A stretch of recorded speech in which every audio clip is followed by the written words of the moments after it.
Oh, here we go. So I am delighted to welcome Bart Szewczyk and Olivier Vedrine, who will be sharing their expertise on transatlantic affairs and more specifically on the French presidency of the Council of the European Union and its impact on transatlantic affairs and more. So just a little bit of background on this presidency. Each member state holds the presidency of the Council of the European Union for 6 months on a rotational basis. France will hold this presidency of the Council from January 1st to June 30th of 2022. The presidency of the councils organizes meetings, brokers compromises, submits conclusions, and ensures the coherency and continuity of the decision-making process. It ensures good cooperation between all member states and acts as a liaison between the Council and the European institutions, in particular the Commission and European Parliament. It will be the 13th presidency of France since 2008, and it is the second presidency during a presidential electoral campaign in France, which is a big deal. It's the last one was in 1995. This will certainly put Europe at the forefront of the presidential campaign. President Macron shared last week objective for France, and I'm really eager to hear our speaker discuss this. So I am delighted to introduce today's speaker. First, Bart Szewczyk is a non-resident senior fellow with the German Marshall Fund in Brussels, focusing on international orders, transatlantic relations, NATO, the European Union, Ukraine, Russia, and the United Nations. He also teaches grant strategy at Sciences Po. Dr. Szewczyk recently worked as an advisor on global affairs at the European Commission's think tank, where he covered a wide range of foreign policy issues. Previously, he served as a member of Secretary John Kerry's policy planning staff at the US Department of State, where he worked on Europe, Eurasia, and global economic affairs. From 2016 to 2017, he served as a senior policy advisor to the US Ambassador to the United Nations, Samantha Power, where he worked on refugee policy. Now on Olivier Vedrine. Olivier is a professor, a journalist, and a speaker for the European Commission within the expert network Team Europe. He was editor-in-chief of the Russian edition of the Revue Défense Nationale. In early 2014, he stopped this edition to protest against the Russian annexation of Crimea. He has acted as a senior political advisor for Ukrainian issue for the European Economic and Social Committee in Brussels, and as a member of the Russian opposition. He works as editor-in-chief of the Russian Monitor, an online newspaper of the Russian opposition, numbering more than 500,000 unique readers per month. It's very impressive. Our speakers will both speak for no more than 10 minutes, and I will ask a few questions, and then you'll be able to ask your questions. I think there is still someone that has a mic on, so if you wouldn't mind muting yourself, I think it would be easier for our speakers.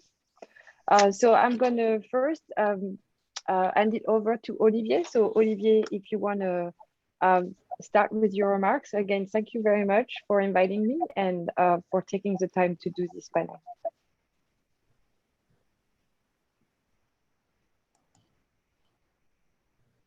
Olivier, your mic is on, so your mic should be, your mic is off, so your mic should be on, and everyone else's mic should be off. Okay, then thank you for this introduction, and I am very happy to be invited to speak for this event. Thank you to Richard. I know Richard now since I think from 5 years, something like that. I think this Europe Alliance think tank is very important nowadays, not only for US and Europe, but for all the world and democracies in the world. Then today, my mission is to speak about this French presidency. This French presidency is very important for France and is very important for Macron. You said that this is we will have now very quickly a very big and very active presidential campaign. And in the strategy of Macron, this presidency of the European Union is also a key for his own campaign. And that can be also one of the problems he will have to manage. But anyway, the program of this French presidency is very large, maybe too much ambitious. But Macron presented this program this month, and is focused on some subject. The first subject is the European defense, the necessity of a European defense, a defense for Europe interest, and President Emmanuel Macron think that all Europeans must have their own defense. That's not against NATO, that's for Europe also, and with a strong link with US, of course. But this European defense is very important now because what's happened with Russia, what's happened on the border with Poland and Belarus, and also, and I think we will speak about that, the impact of the Afghanistan defeat and the impact of this problem with submarine in Australia and AUKUS organization. I think for France, that's we will not forget, and I think that's France will be focused on European defense because of those two facts. And then you have this European defense, but you have also, and Richard, you spoke about that, you have the Balkans problem. Now Macron underlined that we have to come back strategically on the Western Balkans area. We cannot build a strong Europe if we don't manage what is happening now in the Western Balkans, because in the Western Balkans, we can see now that we have some influence from Russia or from China, and we must stop that, and we must come back in the Western Balkans to build in this part of Europe, I can say, a strong democracy, but also a peaceful area. And another problem also that Macron underlined, this is a Schengen space. The Schengen space must be more well organized, and we must take care, can say, pragmatically and efficient of our border. And that's a direct consequence of what's happened in Poland, between Poland and Belarus, and with the problem of migration. The problem of migration now is increasing. It's not like the year before, but is increasing. And now with the concept of hybrid war, and that can be used also to destabilize Europe by Russia or by Belarus. Then that's why now this Schengen space must be more managed and better managed.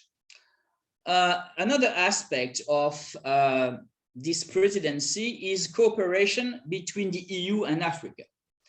And that's very important because France now is a little bit tired to be, I can say, the only one who is doing something in Africa, in Mali, for example, to fight against terrorism without not a very strong support of other European states.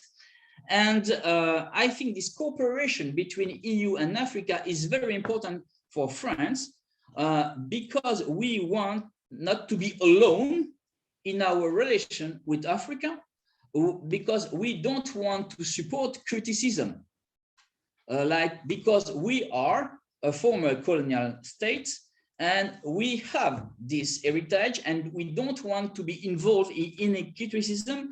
Then now we are ready to, I can say, to share this space with the EU and with more efficient EU policy.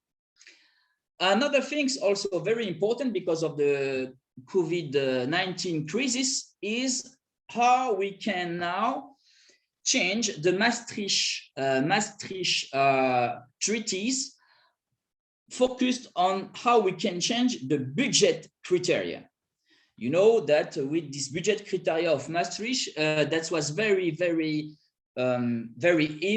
and now we want to change because we will need to increase our debt, and the Maastricht Treaty was put a lot of pressure on the budget, on the inflation, and I think that will be also a big target for the presidency, France presidency, because we have, after this COVID-19, and the COVID-19 is not finished, but we will have to invest a lot, and we will have to have a more flexible budget policy, and we will have to change this Maastricht Treaty on the budget issue criteria. Also, another thing is also that we want, and this is also a big object, a big target of Macron, the necessity for Europe to be a digital power. You know that in February, Macron said that he will invest 1 billion euro in cyber for France policy only. And in the French policy of the European Union, we want Europe to be a digital power. And now Europe is not one of the best competitors in the world for digital power, and Macron wants to focus on that also. Then I can say this is a very large, and that's a very heavy, I can say, project for France and for the EU, and maybe is too much. That's a lot of politicians that say that Macron maybe has a too large ambition for this presidency. But if we have to do a summary of this presidency, I think European defense, Schengen space, Maastricht criteria, and digital power, that will be, I think, the mainly targets of the French presidency. Thank you so much, Olivier, for those remarks. Now I'm going to hand it over to Bart. Great. Thanks so much, Emeline, and thank you to Richard and the US-Europe Alliance for hosting us today. I very much agree with much of what Olivier has said, and let me just maybe pick up on a couple of themes and draw them out a little bit further, which is, one thing that is important to underscore here is that this will be a very energetic presidency of the EU, not least because France is a very energetic country within the EU, a very large and important country within EU policymaking, but also because President Macron himself is a very energetic and ambitious policymaker with, in fairness, a very broad vision of what he wants to achieve, and a lot of energy and a strong team to try to seek out and achieve it. Now, obviously, all the themes that Olivier touched upon and President Macron articulated last week in his very exhaustive speech, they won't be achieved necessarily within the 6 months of a rotating EU presidency, but they can certainly be spearheaded and driven forward at an accelerated pace. And I think that's the basic idea behind the vision that Macron presented. Now, in some of the objectives that President Macron outlined and Olivier touched upon as well, countering revanchist Russia, ensuring security and stability in the Balkans, having a coherent response to rising and a more sort of China, dealing with climate change, having some control over the pandemic, having a sensible approach towards migration, dealing with counterterrorism, be it in the Sahel or in the Middle East or elsewhere, promoting economic revival and prosperity. All of these objectives are not going to be achievable by France alone or even by Europe alone, and they will require close collaboration with other partners. And I would argue, first and foremost, with the United States. Now, let me acknowledge that in recent months, there's the obvious elephant in the room over the AUKUS deal, the submarine deal between the United Kingdom, Australia, and the United States, which left France out of it, and which obviously the story is well known, led to a pretty strong diplomatic fallout and all the subsequent consequences. Right now, it seems like things are a little bit patched up and in a better place, but certainly, this is not going to pass within just a couple of months, and there will be a lingering shadow over the relations between France and the United States, and maybe to some extent between Europe and the United States. And so, notwithstanding that caveat, which I think is still an important thing to keep in the back of our minds, the truth is that for all of the core interests that Europe and France want to achieve in the world, the United States is a partner of first resort.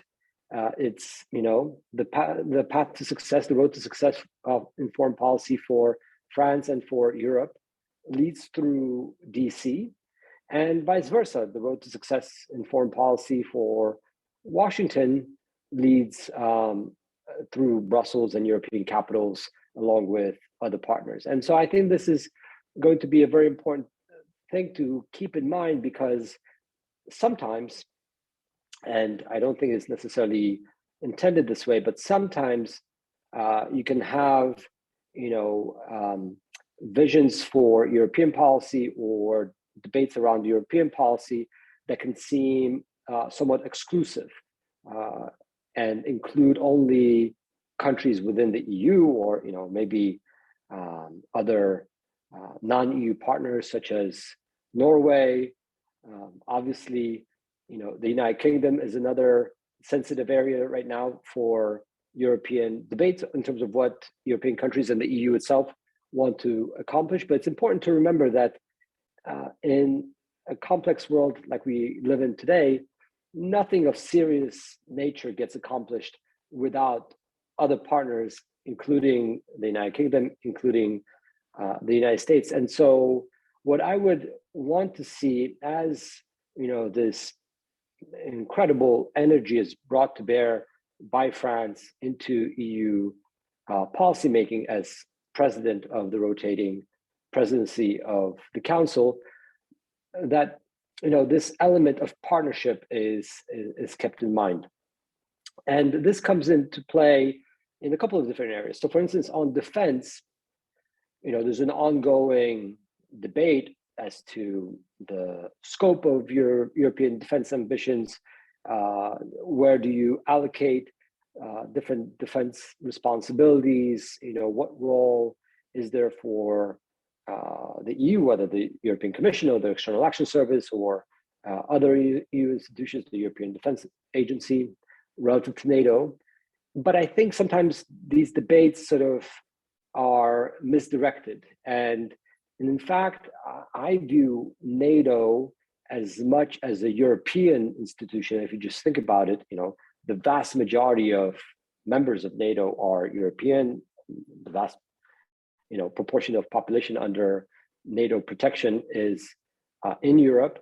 And it's true that, it also includes the United States, but it's for European security and for North American security equally. And so I wouldn't have a juxtaposition of defense ambitions let's say, at NATO on the one hand versus the EU or Europe on the other hand. And I would try to think about these things in conjunction, in the sense of, we have certain common interests that we share as European countries, as North American countries, and how do we go about working jointly and serving those interests and trying to accomplish common objectives, be it in the Sahel, which, as Olivier pointed out, is a particular interest for France, or elsewhere with respect to Russia, in the Middle East, in Afghanistan, and so forth. And so, to the extent that this becomes a sort of a renewed sense of priority for the EU institutions and for European policymakers, I would want to make sure that the debate is inclusive rather than exclusive. Just to give you one example, the US and the European Union negotiated a security dialogue between each other, established a security dialogue between each other, and that is going to sort of start taking shape in concrete fashion. But one sort of visible implementation of it would be, it might seem a little technical, but it would be establishing an administrative arrangement between the United States on the one hand and the European Defense Agency on the other hand. Now, this sort of is in the works over now the past several years. It's, like I said, a relatively technical thing, not at the level of grand strategy or very high politics, but it is, kind of a concrete deliverable that could be reached. It's, within the grasp of both sides. And what it would do concretely is facilitate greater US cooperation and participation in various European defense projects, so that, again, the two sides are joined at the hip, because, and I will go back to this theme a couple of times, there's nothing worth doing that Europe can do on its own or the United States can do on its own. And in fact, both sides need to cooperate closely together. And so as these debates evolve, and as you'll hear various slogans and buzzwords and so forth, this underlying strategic logic should be kept in mind, particularly because President Macron and European Commission President von der Leyen committed to launching or having a European Defense Summit at some point during the French presidency, probably in the earlier part of the year, February or March.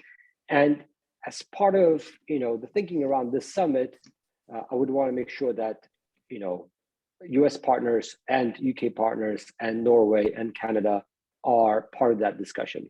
Let me give you another instance where this is particularly relevant, and this is in the context of this wider conference on the future of Europe, which has been launched by the European Commission, and it sort of follows the French model of town halls and citizen dialogues now writ large across the EU territory.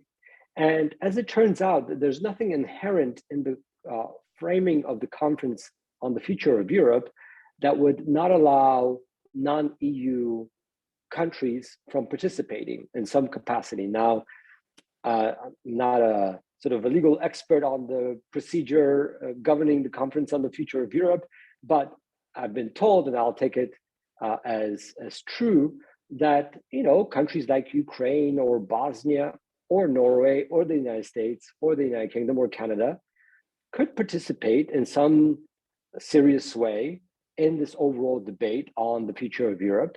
And if you think about it, for the United States or for the United Kingdom or for Bosnia or for Ukraine, they have as much of a stake in this debate as the citizens of Poland or France or Belgium or any other country within the EU. And given that it's possible, I think it would be advisable, but the only way to get there is by reframing some of our thinking in terms of what is at stake and what is achievable. And what is at stake, I think, are common interests on both sides of the Atlantic, both in Europe and in the United States. And what is achievable is, again, the only thing that's really worthwhile is those things that we can do together. Maybe let me pause here and turn it back to Emeline for questions, and to the audience for questions, and I'm happy to pick up on additional points afterwards. Yeah, thank you so much, Bart. First, I would like to ask Olivier if he has any remarks on Bart's comments. I think that would be interesting to hear from you, Olivier, your thoughts on what the expertise that Bart just shared with the group. Yeah, I agree, you know, that now we have to be united, and because the world and the EU and US, I think that's a big mistake will be, you know, to, I am in Ukraine, I live in Kiev, and I can see that the West must be united, and because our democracy are under danger. And now is not the time to be divided. Yes, we have this problem with AUKUS. Yes, we have this problem with the Australian submarine. I wrote about that for the Tribune de Genève and in another newspaper. But this is, I can say, a particular problem. Now, I agree with Bart, the time is to be united, because we have to face some biggest problem. First of all, in Europe, Russia, but also China. And it's time to be united. Secondly, I want to do a remark about this conference on the future of Europe. I also wrote an article about the necessity to involve in this conference, not only EU states, but also other states of European continent, include the Russian opposition. Then on my mind, in this conference about the future of Europe, at least we must include all the state members of the Council of Europe, 47 states. And we also must include that observer, Canada and US. I think that's a big mistake to do only a conference on the future of Europe only between EU state members. And that's, I totally agree with Bart. Now we have to think about Western democracy and citizens of Western democracy.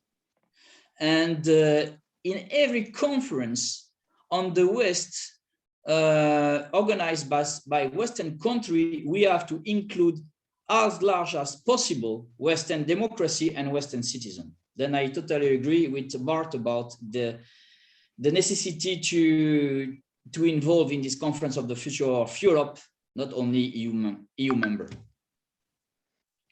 Thank you, Olivier. I'm just going to kick off with one question, and then attendees, if you want to write your questions, I'll read them out loud to our speakers.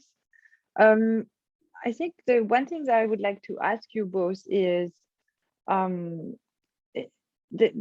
me, even as growing up in France and being a French citizen in the US, everything in regarding European affairs has always been about the Franco-German alliance.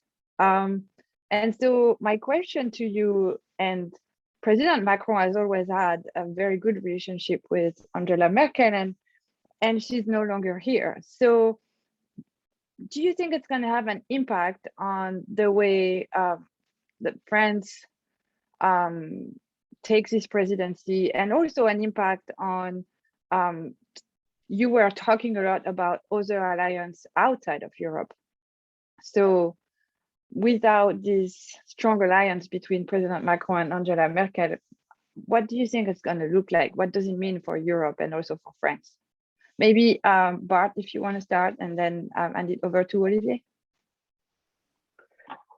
It's a very good question. And look, I think you're right that the very close personal relationship between Angela Merkel and President Macron was very important, but I think it reflected the deep structural links between France and Germany as countries, as EU member states, as societies, and this sort of muscle memory of joint action leading to common EU positions, to EU policy making, basically having the Franco-German engine as the engine for EU policy making has been established now over decades.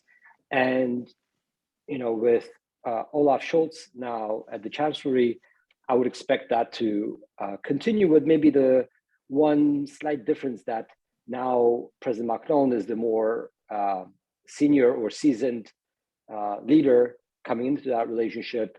Of course, Chancellor Scholz was before finance minister, so it's not like he hasn't been part of the discussions, but just in terms of years in the current position, President Macron will be a little bit more of the leading partner, especially because he will now chair France will chair the rotating presidency of the council.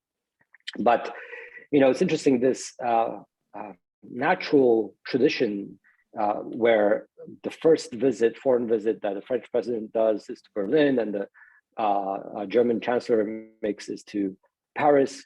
This is very well entrenched, and the signing of the Treaty of Aachen a couple of years ago only reinforced this pattern of cooperation across the administrations, across various ministries, so that basically what happened improvisationally before, or as a matter of custom or tradition, had now a document to rest on as a way of driving it forward. And in some ways, this model of France and Germany being joined at the hip is what I have in mind for the United States and Europe writ large, where I would have the first foreign visit by a US president be to Europe, and vice versa, for either European leaders at the national level or within the EU institutions to be in DC. And in fact, that's what happened with President Biden,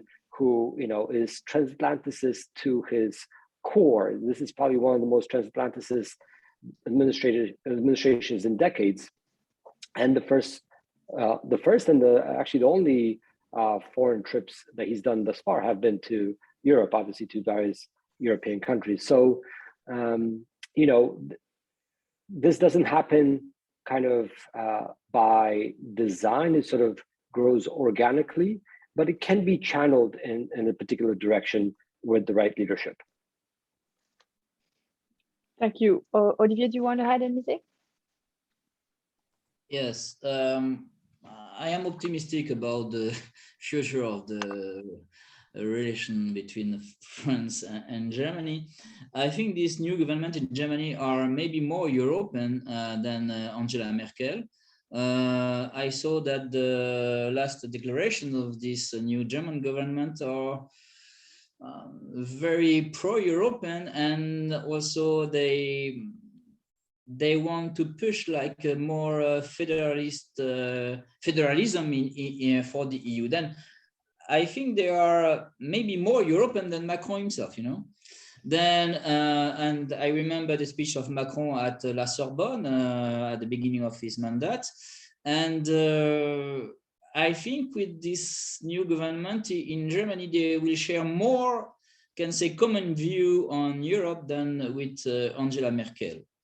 Then I am very optimistic with this new government in Germany, and I think that will increase the EU integration, because there are, as I said, more pro-European, pro-federalism than Angela Merkel.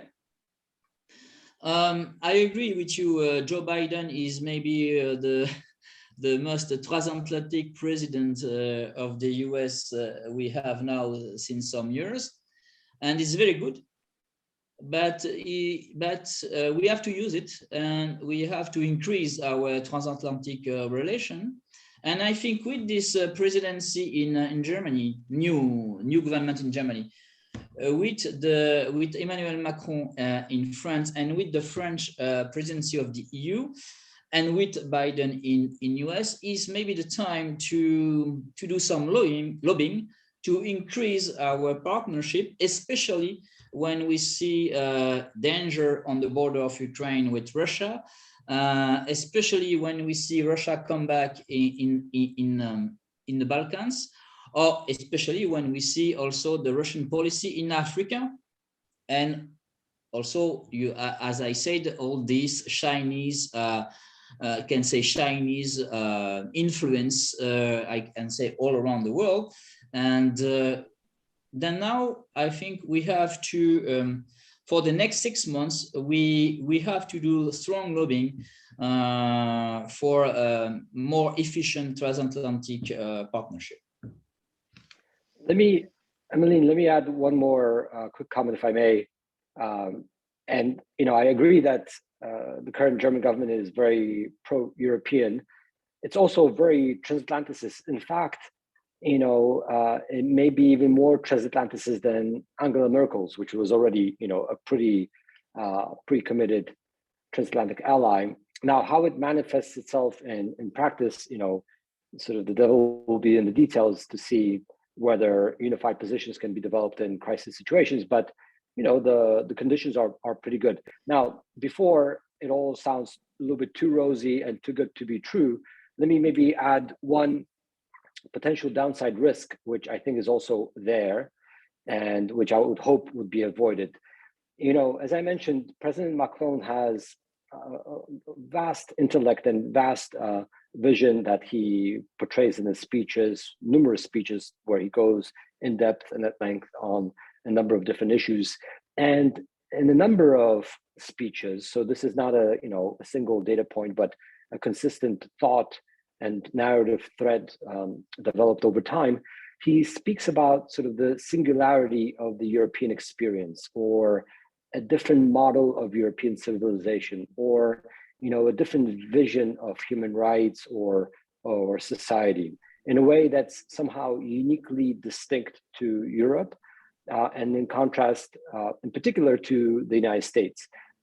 He also makes the contrast with China, which is probably easier under the current regime in China, but the differences between whatever the European experience has been in this respect and the US experience, I think are paled in comparison to the commonality of the transatlantic experience, of the human experience across both sides of the Atlantic, as a kind of manifestation of universal values. And I hope that to the extent that these themes get picked up either in the context of the debate on the conference on the future of Europe, or on other issues, it doesn't start to become kind of exclusionary, that this is how we do things in Europe, and it's clearly distinct from the way it's done in other democracies, and instead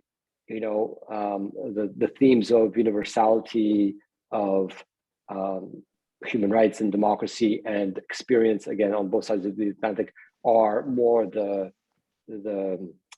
guideposts rather than some mythic idea of the European experience.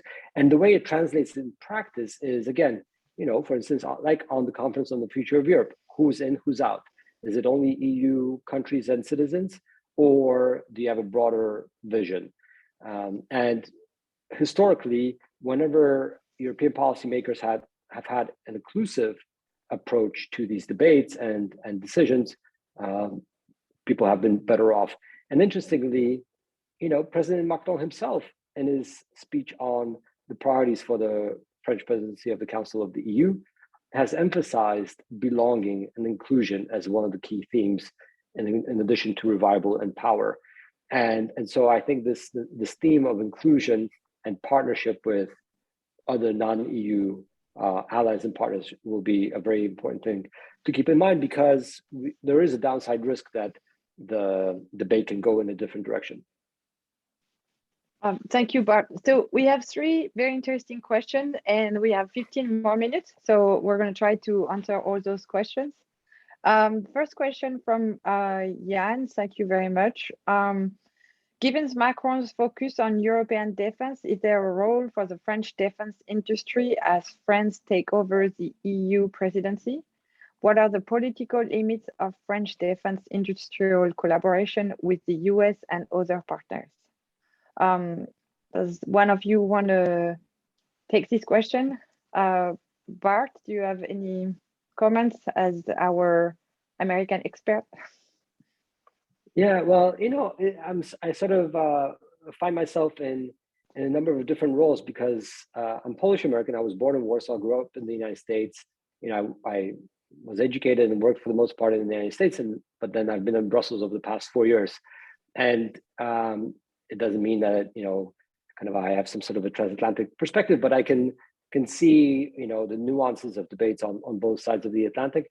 Look, on European defense, there is a risk that various projects become exclusionary in a way that excludes collaboration with, let's say, British firms or Norwegian firms, Canadian firms, or US firms from on the basis or on the rationale that this is somehow European defense, and by European it means non-EU countries are excluded. I think it's the wrong way to think about it, because ultimately what matters is European security, prosperity, and political inclusion of European citizens. And that will be ensured by close collaboration between French firms and German firms and Polish and Belgian and Italian firms, as well as these other non-EU firms. Or, I would just leave that question to be left open without sort of putting our thumbs in the scales and saying that, our public resources can only be spent on EU firms or only on French firms or only on German firms and so forth. And I think there's a risk that the European defense debates go in that direction.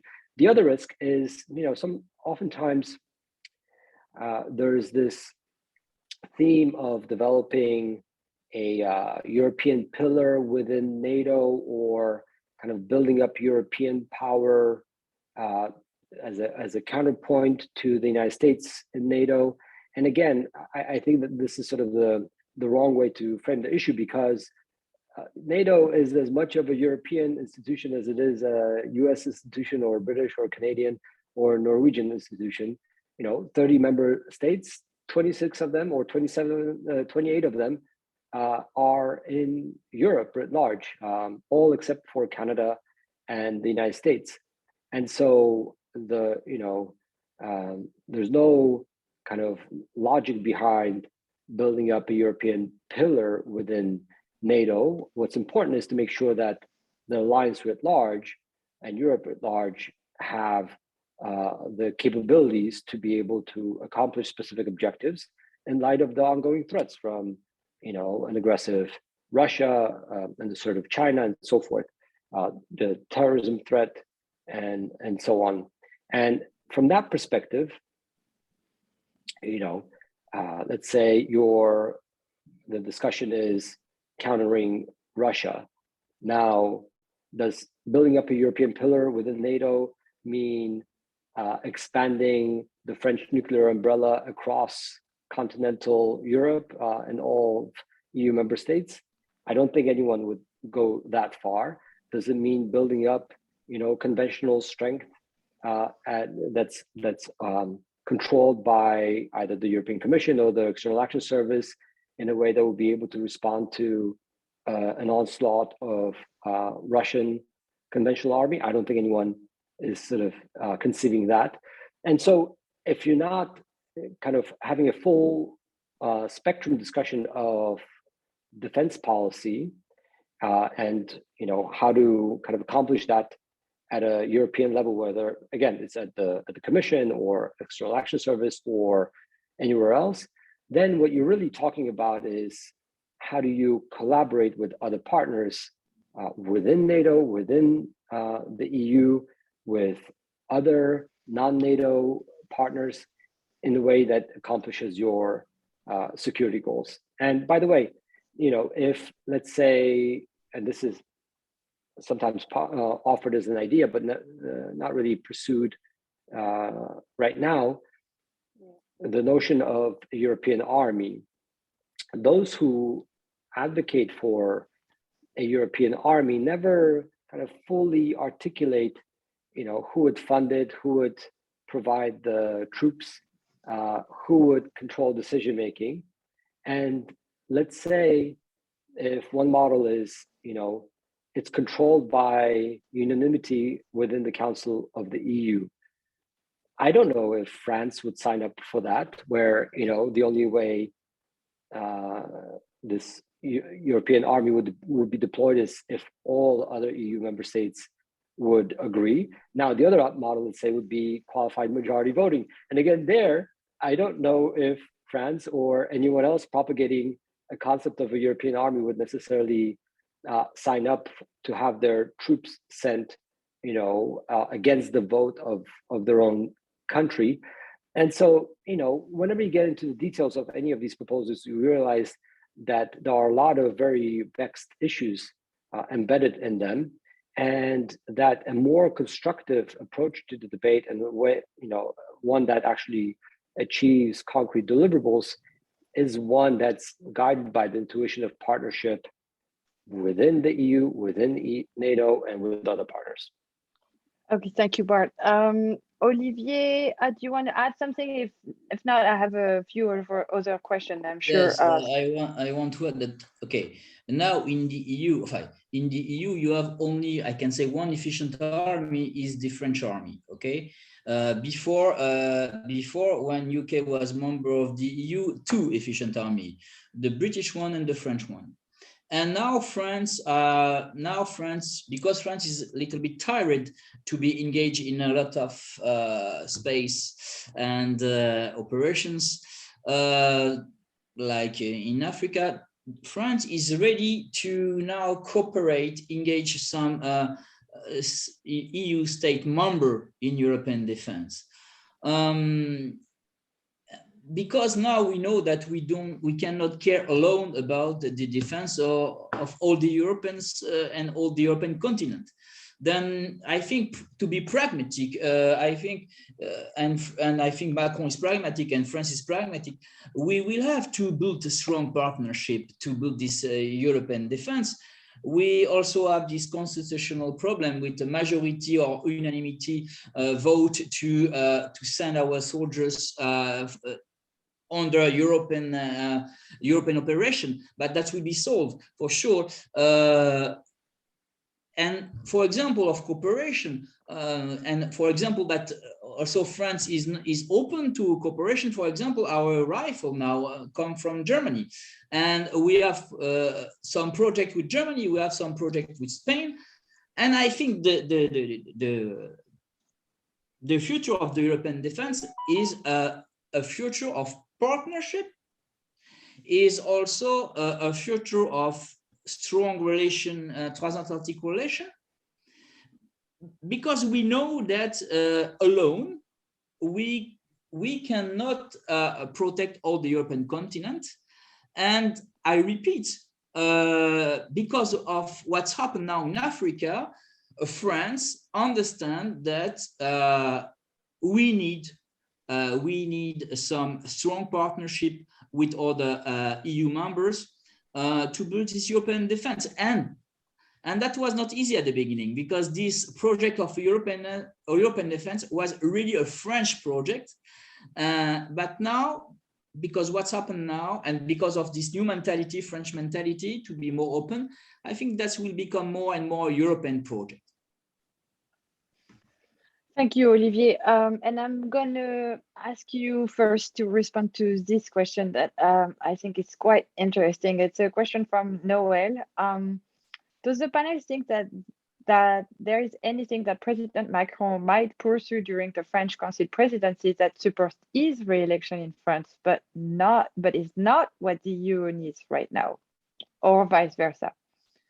Things he might not pursue at Council presidency that EU needs, but would not be helpful to his election chances. Any comments on this, Olivier?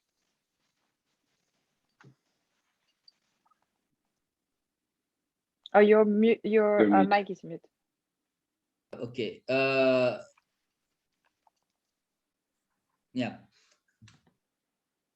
The limit of this French presidency is the French presidential campaign.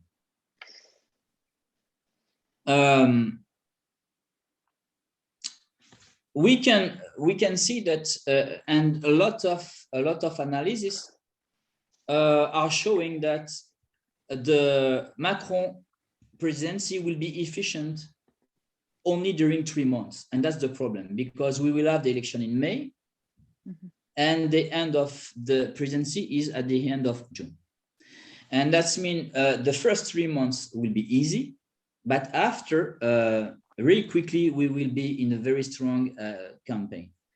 And for me to answer to this question, for me the problem is how Macron will solve this equation, this problem. Now in France we have several candidates, and Macron is the first.